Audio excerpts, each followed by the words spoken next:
All right, let's dive right into this explainer. Ever wonder how you can figure out what a massive global industry is actually planning for its future? Well, you don't look at their PR campaigns, you look at their accounting standards. Today, we're exploring how the official sustainability accounting standards for the food and beverage sector reveal a massive structural shift happening right now in the tobacco industry.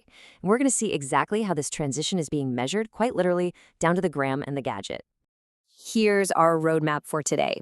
We'll touch on the overarching industry transition, dive deep into tracking combustible sales volume versus non-combustible alternatives, and wrap up with public health financial disclosures and those strict marketing rules.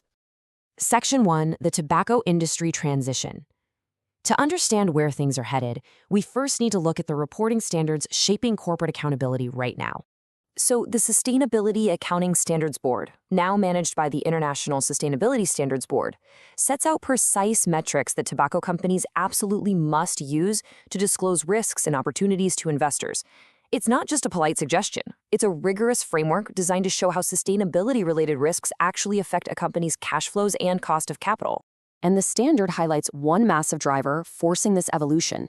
It explicitly points out that growing public awareness of severe health risks like lung and heart disease has dramatically driven down traditional tobacco use.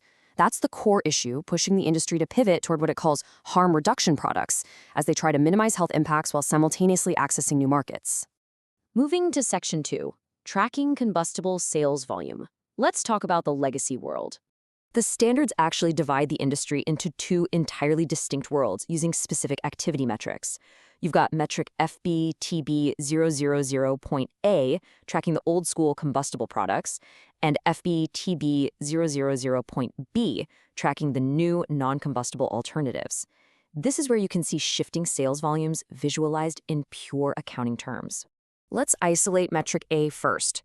This categorizes the physical, traditional products that really defined the industry's past and present. We're talking about anything you burn: cigarettes, cigars of all sizes, pipe tobacco, loose leaf, and regional specialties like Bites and Kretex. When companies report sales volume for these legacy combustibles to investors, they have to use incredibly physical measurements.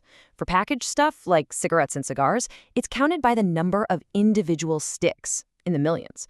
But for bulk products like pipe and loose leaf tobacco, they literally report the sheer weight in metric tons. You're measuring the harvesting and burning of a physical plant. Section 3, tracking non-combustible alternatives. Now let's step into the industry's intended future. Under metric FB-TB-000.B, we enter the tech-forward realm of harm reduction, and that requires completely new definitions. Non-combustible products are defined simply as things that deliver nicotine to users but do not involve burning tobacco. This includes e-vapor, non-tobacco nicotine, and heated tobacco devices. The shift in measurement here is striking. For traditional smokeless tobacco or nicotine replacement therapies, like gums and patches, they measure in millions of cans or packs. But for e-vapor and heated tobacco, the industry isn't weighing loose leaf in metric tons anymore, and they certainly aren't counting sticks. They are counting hardware. The standard mandates that they disclose the number of devices sold and the number of refill products sold, in the millions. It's a complete paradigm shift.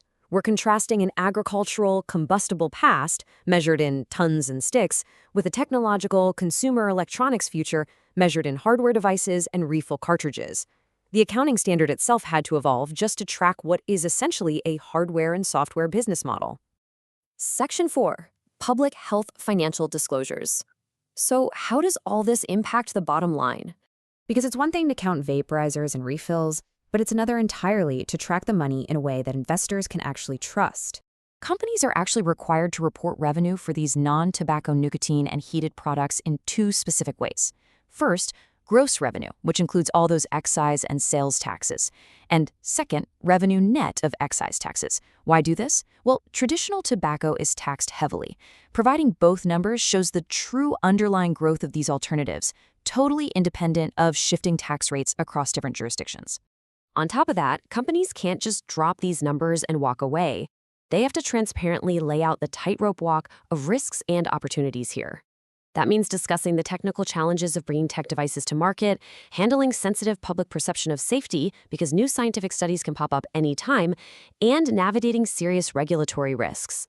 But conversely, they also have to outline the upside, like capturing totally new market segments and potentially reducing cigarette smoking. Section 5, Marketing under strict rules. Finally, let's look at the strict guardrails on how these products reach consumers. Tobacco marketing is heavily regulated globally, and failing to navigate these rules isn't just a slap on the wrist. It can lead to massive financial damage and totally tank a company's reputation and social license to operate. Because the stakes are so high, companies must boldly disclose metric FBTB 270A.1, the total amount of monetary losses incurred from legal proceedings. If they get hit with a civil judgment, regulatory penalty, or fine for deceptive marketing or misbranded labeling, that exact dollar amount goes straight to the investors, along with exactly what corrective actions they took to fix the issue. The standards also demand alignment with the World Health Organization's Framework Convention on Tobacco Control, specifically Article 11, which dictates packaging. Companies have to report their policies on eliminating deceptive terms that imply a product is somehow less harmful, words like low tar, light, or mild. Plus, they need to implement strict design, size, and regular rotation rules for graphic health warnings on every single pack. Then there's Article 13, which takes a sledgehammer to the old advertising playbook. Companies must disclose their stance on a huge list of restrictions. No free samples in the mail, no promotional discounts, no brand stretching, like putting a cigarette brand on a clothing line, and no brand sharing either. Product placement in TV, film, or the internet, completely banned. Even sponsoring corporate social responsibility events is off the table. So that brings us to the end of this explainer. We're watching the metrics shift right before our eyes, from weighing metric tons of combustible plants to tracking millions of tech devices and refills. The reporting standards are demanding total transparency for a massive industrial pivot. But it leaves us with this final critical question. Will tracking millions of new devices and refills fundamentally reshape global public health, or does it merely update a legacy industry's accounting books for a new era? Really makes you think, doesn't it? Thanks for joining me today, and I'll catch you on the next explainer.